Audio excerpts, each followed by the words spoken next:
Halo guys, di sini saya akan menjelaskan mengenai TCP, IP dan perbedaannya dengan OSI.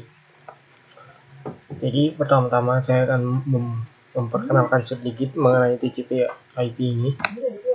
Jadi TCP IP dan OSI ini biasanya berada di jaringan komputer. Pemahaman yang dalam tentang OSI dan model TCP adalah esensial. Esensial ini artinya lebih kayak penting gitu, lebih mudah. Model OSI Open System Intelligence adalah kerangka kerja teoritis yang dibagi menjadi 7 lapisan yang memudahkan pemahaman bagi para user yang sering menggunakan yang mengenai bagaimana data dikirim dan diterima di jaringan.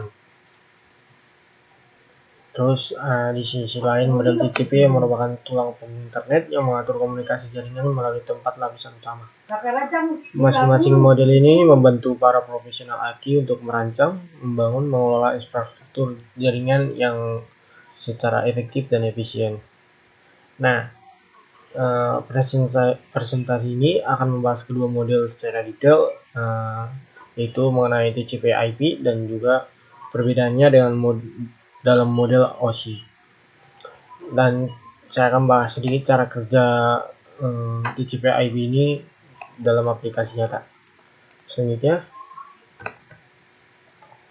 sebelum kita membahas lebih lanjut, izinkan saya memperkenalkan diri. Nama saya Lamgo Kandusian dengan NIM 11S23002 dari Prodi Informatika. Yang mengenai saya akan membahas di video ini adalah mata kuliah yang saya bahas di video ini adalah jaringan komputer. Kita masuk ke poin pertama, yaitu model OSI. Model OSI itu apa sih? Adalah sebuah kerangka yang dibuat oleh International Organization for Standardization. Nah, ini untuk membantu sistem jaringan yang berbeda agar bisa saling terhubung dan bekerja sama dengan baik. Nah, yang kita tahu itu ada berapa sih jumlah lapisan-lapisan OSI itu, model OSI. Nah, kita setahunya itu ada 7 ya guys. Kita akan bahas yang pertama. Yang pertama, lapisan fisik. Lapisan fisik ini bisa sering juga disebut kayak physical layer. Lapisan ini bertanggung jawab untuk transmisi dan penerimaan data mentah melalui media jaringan fisik.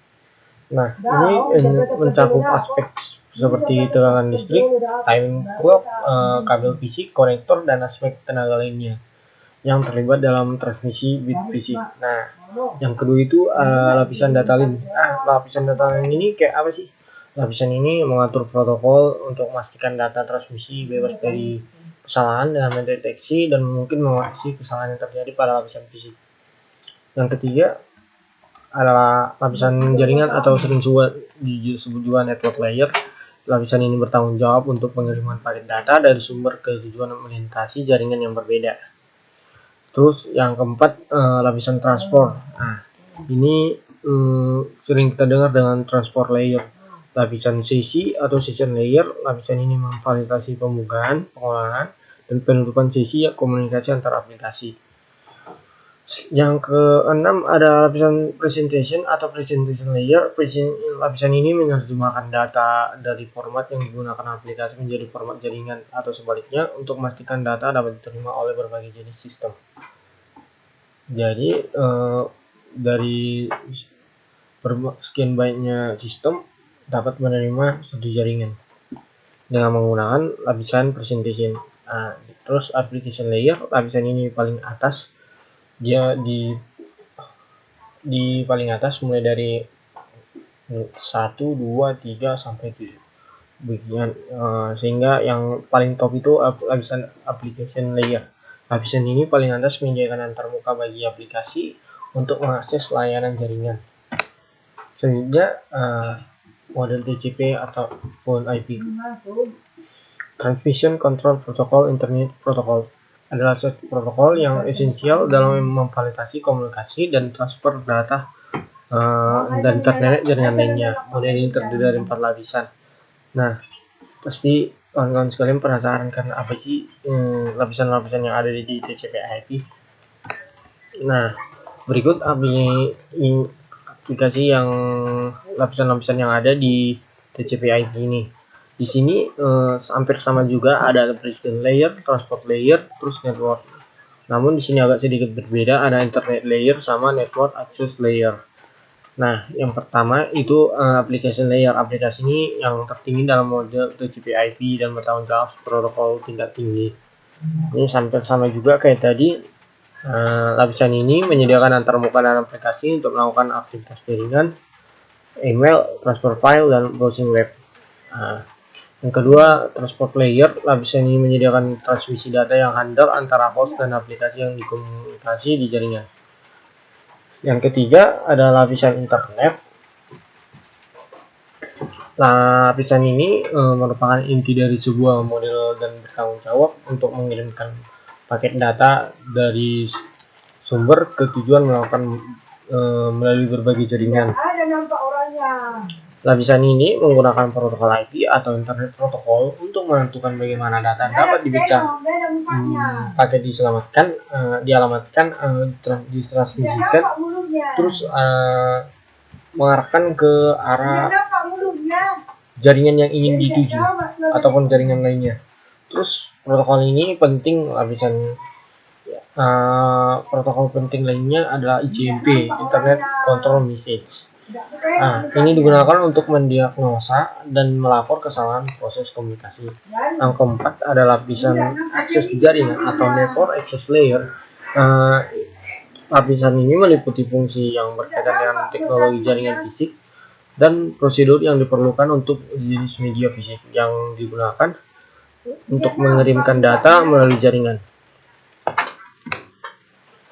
Nah, di sini perbandingan OSI dan TCP/IP, di mana dalam model OSI terdapat adapun kita menggunakan perbedaannya di sini melalui aspek, fungsi, dan protokol yang digunakan sama implementasi. Yang pertama jumlah lapisan. Di OSI itu yang kita tahu ada 7 lapisan, sedangkan di TCP/IP ada 4 lapisan. Kalau dari segi fungsinya, di model OSI mendefinisikan fungsionalitas jaringan setiap lapisan secara spesifik. Sedangkan model TCP/IP fungsinya mendefinisikan fungsionalitas yang lebih terintegritas dan praktis. Terus model OSI protokol yang digunakan itu tidak mengikat. Jadi kalau model OSI ini nggak pakai protokol. Jadi dia di setiap lapisan itu nggak harus pakai protokol.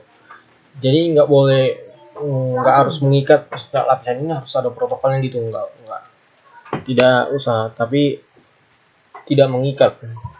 Dia boleh menggunakan tapi tidak mewajibkan gitu. Sedang kalau model TCP/IP protokol yang digunakannya biasanya TCP, IP, UDP.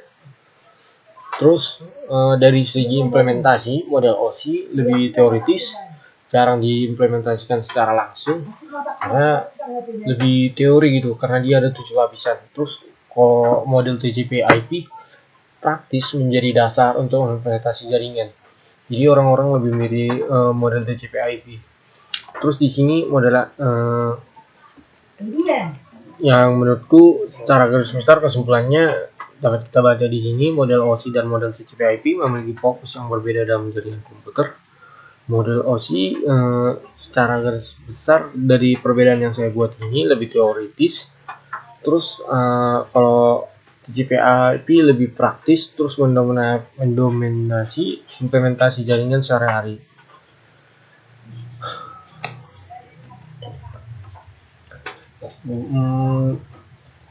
Di slide ini saya akan menjelaskan bagaimana TCP/IP bekerja dalam model OSI. Di mana lapisan OSI itu ada 7, dimulai dari yang pertama fisik, data link, jaringan, transport, sesi, sama presentasi dan aplikasi. Jadi yang paling atas itu selalu aplikasi yang diawali dari fisiknya dulu.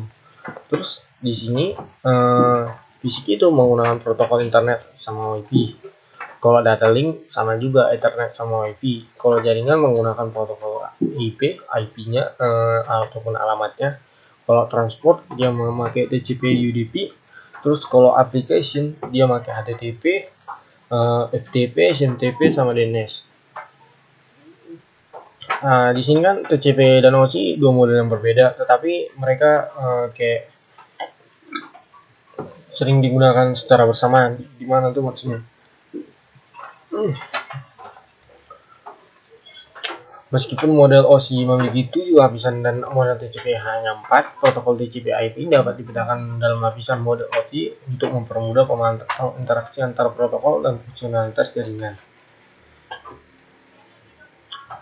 Terus di sini kenapa di lapisan 567 ini ada di lapisan 5 ada session sama yang lapisan 6 presentation. Nah, di lapisan ini kenapa ada kosong? Terus dijelaskan di sini bahwa protokol lapisan aplikasi TCP/IP seperti HTTP beroperasi di sini. Jadi, protokol yang digunakan di session sama presentation digunakan juga di menggunakan HTTP, FTP, SMTP sama DNS. Jadi lapisan ini menangani data yang berkaitan aplikasi dan layanan yang berintegrasi secara langsung dengan pengguna akhir. Berikut saya akan melampirkan kesimpulan yang saya presentasikan dari slide-slide yang saya buat. Presentasi ini menggali model jaringan fundamental OSI TCP/IP yang penting untuk dipahami dalam studi jaringan komputer. Model OSI yang lebih teoritis membagi komponen jaringan menjadi 7 lapisan struktural yang kita bahas tadi, terus membantu kita memahami interaksi kompleks dalam jaringan. Sedangkan kalau model TCP/IP lebih praktis dan lebih sering digunakan di dunia pekerjaan dalam bagian jaringan komputer. Nah, menyediakan ini terdiri dari 7 lapisan utama. Yang pertama implementasinya atau yang terjadi di internet. Terus perbandingan kedua model ini tidak hanya menyoroti perbedaan struktural, mereka juga menunjukkan bagaimana teori dan praktik dan cara implementasi dari antara OSI sama TCP/IP tadi. Terus menggarisbawahi penting memahami kedua bagi siapa saja yang berkarir di bidang teknologi informasi. Baik, sekian dari presentasi saya. Semoga bagi rekan sekalian ataupun view yang menonton saya, jangan lupa like dan komen. Sekian mohon maaf apabila ada kesalahan kata. Sekian presentasi saya. Terima kasih.